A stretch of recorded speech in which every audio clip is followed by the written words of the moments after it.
Okay, we're going to take a break from building your residential default template for Revit and go back to the 4-bedroom, 3-bath, 2-story model that you've been working on and use some of the tools that you learned in that template development.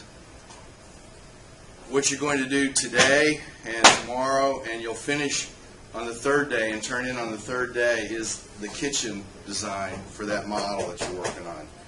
And up here shows the basic layout of that plan, and all of this area here has been left open. You know, all of you have the same size dining room, you have the same size study, guest, bath, closet, and family room.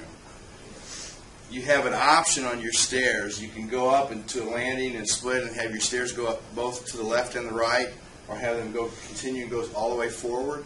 But now on your first floor, the first thing you have to decide is how are you going to access the stairs to the basement. You're going to do it from over here, which I don't recommend because that's a perfect place for a coat closet off of the foyer. Are you going to do it from in here, or are you going to do it from there? And you're only going to have one door to the basement.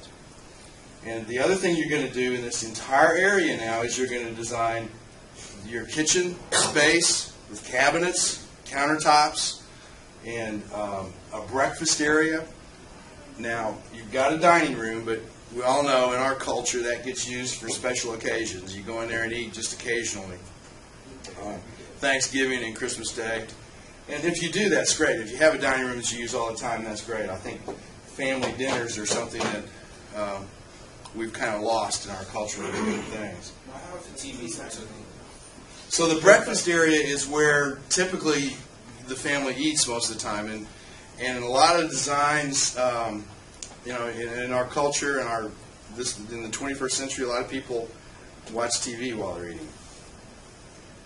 So the breakfast area can be for a table that's large enough for 6 or 8 people, or it may be just a little 30-inch round table that's at counter height with 3 or 4 bar stools, and that's called a bistro table. That'll fit in a smaller area.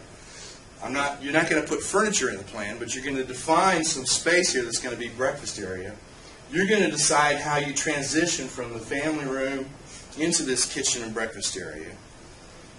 You're also going to decide how and where you transition from this kitchen, breakfast, laundry, pantry area into the dining room. Some plans have a little separate section of cabinets on the way from the kitchen to the dining room that they call a butler's pantry. And it may have some base cabinets and some wall cabinets. It could be a place where the hostess sets a bread warmer and an ice bucket so that she can serve her guests conveniently without having to go all the way back into the kitchen. And it may even have an ice maker underneath the cabinet or something. So a butler's pantry is an option. You have enough space for that if you want to do that. You may want to add a bay window somewhere to expand the space. A bay window is almost always 2 foot deep, and these walls are at a 45-degree angle. But you're going to have some daylight. That breakfast area, it's almost mandatory that it have a view. The same as your kitchen sink needs to have a view. The kitchen sink may have a view of the family room, but it has to have more than a view of a wall. It's got to be looking out. And one possibility is to have the sink in the corner and have windows on both sides for a corner sink.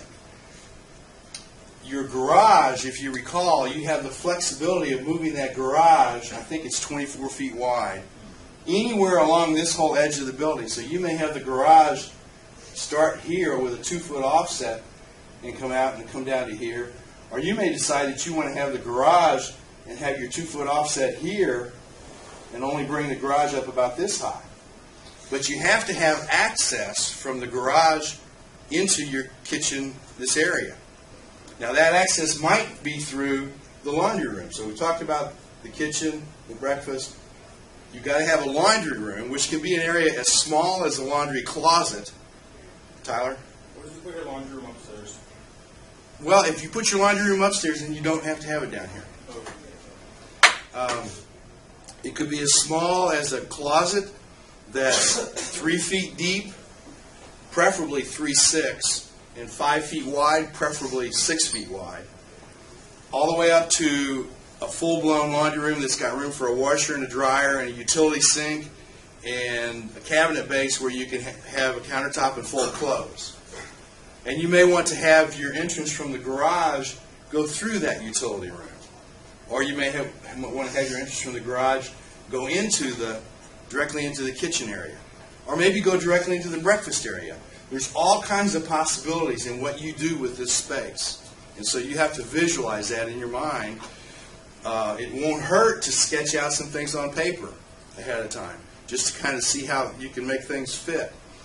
The challenge here is to come up with a functional design, and it's always good to have a pantry.